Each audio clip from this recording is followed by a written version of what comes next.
What is going on, YouTube? Hope you guys are doing fantastic today.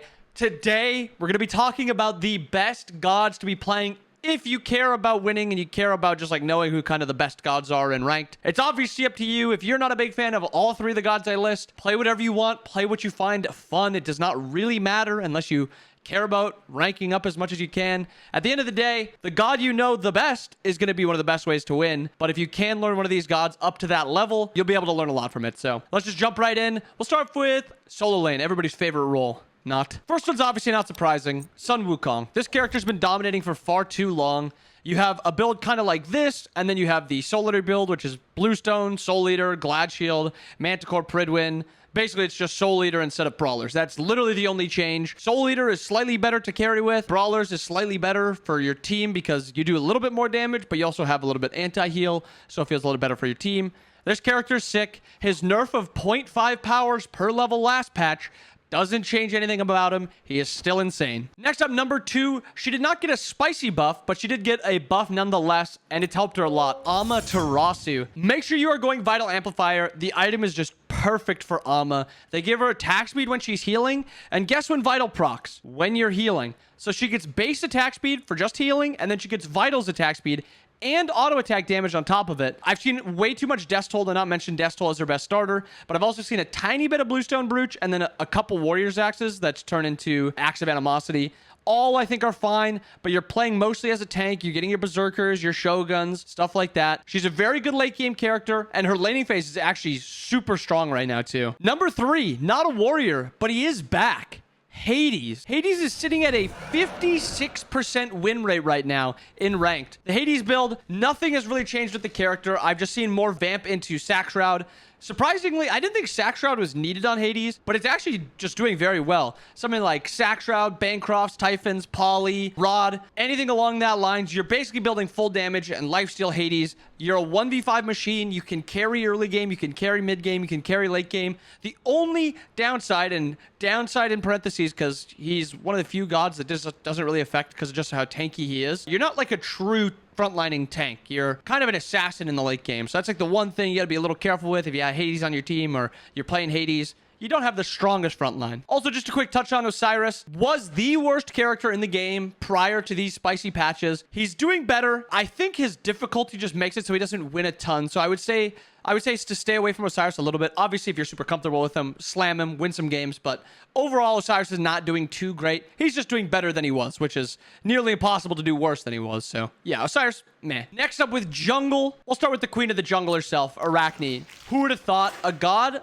that gets her dueling prowess buffed gets stronger? She's insane right now. A vital buff means she's running vital. I've seen Scream and a few other SPL jungles also running Sekhmets on her. So a vital, Sekhmets, you're going to be tanky. You're going to be doing a little extra damage. She's been doing just very, very well. She's very good at low ranks. So if you're a low ranked player, like bronze to silver, maybe gold, she's going to be insane. If you're getting to the platinum, diamond, masters level, she's still very, very good right now. She's just slightly less good because people don't let you just 1v1 everyone. So Arachne, maybe a little surprisingly, probably the best jungle in the game right now. And a little less surprising at number 2, Thanatos. He's good early, he's good mid, he scales to late game because he has an execute and he has 1v5 potential. If he gets a lead, the game's kind of just over. You go Jotuns, you try to snowball the game. It's not rocket science playing this character. You build your Bloodforge, you try to 1v5. That's Thanatos. Another character that got a spicy buff, which I don't think it was really a spicy buff because it really just gave her fuel when she hits you with her ones, but Pele, she's been phenomenal. Her buffs have translated, or her buffs, because I don't think they were that big, have translated to Pele being one of the winningest assassins in the game. You get your lead, you try to snowball from that, kind of like Dana, kind of like Arachne,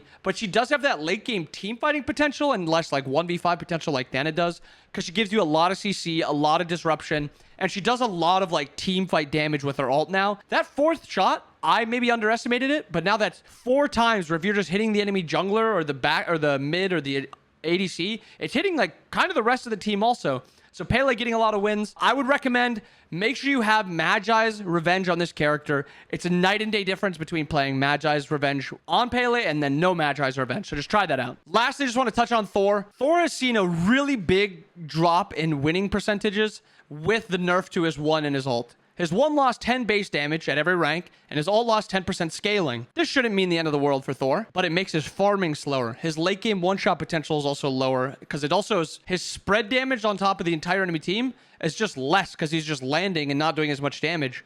And his 1 just makes it so he farms slower. So it makes sense. I didn't expect to see him drop that much, but he's dropping a lot. I don't think Thor's in that top 3 by a good wide margin now. Next up, the most mechanical players in the game, the mid laners. Starting with MLF, Morgan Le Fay is actually seeing a ton of wins.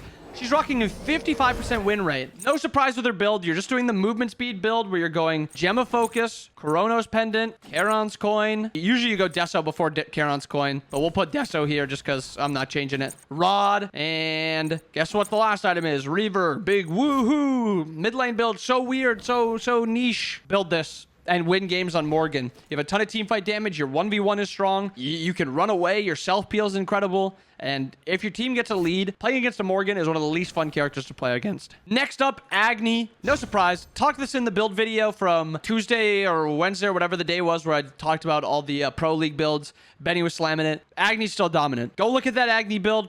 That build is fantastic. You can run the Morgan build from last Morgan section from a few seconds ago, and you'll dominate. His character is very strong. He's very good. He's very safe. He's got very, very small niche counters that aren't very good in the meta right now, so there's not a ton of stuff to worry about. And then lastly, a little surprising, Nuwa. The buff to her 2 to make it so she gets 2 minions at level 1 was insane. It helps her a ton. It makes it so she's actually a threat at level 3 instead of like a, oh, tap this minion 1 time, it'll die, and then we can win this fight against this Nuwa because it's a Nuwa early game. Now, she has 2 minions. It's hard to kill them both in that early game portion where you have 30 power, 40 power, and she's just a threat. It allows her to scale into the late game, and late game Nuwa, always going to be good, always going to be relevant. Don't do anything all game. Hit level 20 on Nuwa. Press Y, press F, press space bar, press 4, whatever you use for your alt key. Also, yes, I had to look at my keyboard to remember what people use to alt because I couldn't remember for some reason. I talk like a console player when I was a console player like 4 years ago. Either way, Nuwa,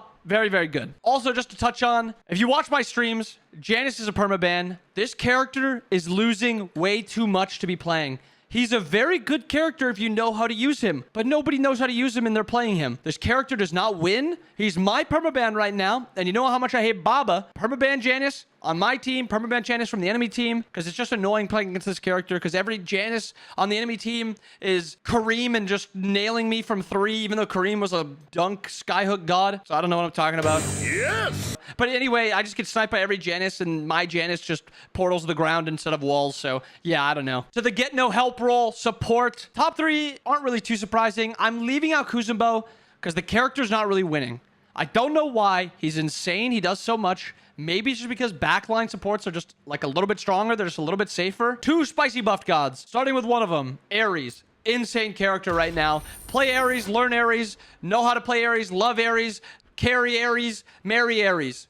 Ares is sick. Play Ares right now. He is fun. He is good. And even if you feel like you're not able to hit your chains, it doesn't matter anymore. Your ult gives you damage reduction, so even if you're behind, you can live sometimes. Your 2 is giving your ADC in your mid lane extra damage on auto attacks for either objectives or team fights. Play Ares. The skill cap has dropped on him a little bit, which is, I think, a good thing, because it also means you can play the game a little bit differently. But Ares, fantastic. Mwah, chef's kiss. Good spicy chains.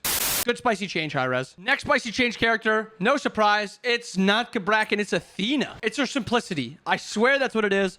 What do you do with Athena? You dash, taunt. Good job, guys. A+. Get your stickers and head out the door. Athena insane. Moving the slow off of her 1, 2, or 3 makes a lot of sense in the grand scheme of things. Makes it so her 3 is just a lot more utility. Your 1, you don't have to use that to CC now, even if it's a soft CC like a slow. Your 3 does a lot of damage. It also slows them. And then your ult, probably the sneakiest change, if you're duo queued with either a jungler or like a mid laner that's a hyper carry, ult them in a late game team fight. They're running around with 35% mitigation, 20% movement speed, and then you're also going to be able to CC when you land. It's insane. Athena is winning games, and she's sick at it. And the newest god in the game, also dominating. Here's your build. Run this every game. It's insane. This character's busted. He's OP. He's sick. He's fun. He's cool. He gets all the women. Everything about Charon is sick. I love this character, high res. I love this character, high res. Thank you for this character, high res. I love this character. And I'll touch on Geb because he's winning. But I personally still believe Geb is not good. He's like a 6th or 7th best support. He's not top 3, but he wins like he's like 3 or 4. So if you do like Geb, if you win with Geb, play Geb. But I'm not going to be playing Geb. Geb. ADCs. 2 spicy changes. One of them leads to this character being terrible still, and one of them is one of the best ADCs and best gods in the games, period. Apollo, one of the worst gods in the entire game. Apollo's being played in nearly 30% of ranked games in ADC. 30%. And he's winning 48%. He is not doing as well. And then you look at Churtabog, who's getting played in about 20% of games. He is winning nearly 60%. He's winning about 56, 57%. It's night and day difference. So Churtabog's going to be our number 1. The build... Oh, I put the build on her. I don't know why. Honor's not even one of the top 3s. But the couple builds that I've been seeing, I've seen this build a lot. I saw Net build it. I've seen some Arrow builds, but a lot of tweets and a lot of Cyclone Spin comments say, if you're building Arrow, you're trolling. So I'm going to stick with the guy who just won Masters and say, yeah, Arrow's trolling. Don't build Arrow. Build Death's Embrace. You can even sell it in the late game if you want to. I've seen some players to sell it. But the reason that they like the Death's Embrace Fail Not, and then you go the cooldown Deathbringer, is you get cooldown percent here, cooldown percent here. Off crits, you also get cooldown. It's very nice. It's very strong. Try the build. Let me know. The other one is more of like a Heim builder for if you just don't want to build crit because you have like a Mercure on your team or something. Death's Embrace, Aussie, Xe, Odibo, Kins, Dom are the 2 builds. So yeah, that's the build for Churtabog. Number 2, she got a nerf 2 patches ago or a patch ago. She's still insane. Izza. Any surprise here? This character is like Arachne before Arachne got spicy changed. She's just good. She wins. She wins lane, and then when she gets a lead, she doesn't let up. She puts your head in between her thighs, and she just crushes them. Nice. As she's dominating the game. Izanami's absolutely insane. Same type of build. I would recommend the crit build on Izza. I don't think she's as good with the pen build because you have to be able to kill people when they're diving you, and a lot of times it is assassin diving you, and assassins play really well into Izza. So I'd recommend the crit build, but Izza, dominant right now. And then lastly, X-Ball. X-Ball is still winning a lot. It's surprising. I feel like this character doesn't do like an absolute ton, but he just does damage. He does damage and he carries team fights. If you get to late game with his ult, his 1, he is just going to be shredding. He's going to make the team fight super easier for you and your teammates, and he's strong in laning phase. So maybe that's what it is. Simple recipe for a simple dish that tastes delicious. X-Ball's the recipe and he tastes delicious. But there it is, the top 3 gods in every role to be playing in ranked if you want to win. You will literally not win if you're not playing these 3 characters. I'm just kidding. I hope you guys enjoyed the video. I hope you guys have a wonderful rest of your day. I'll see you guys again next time.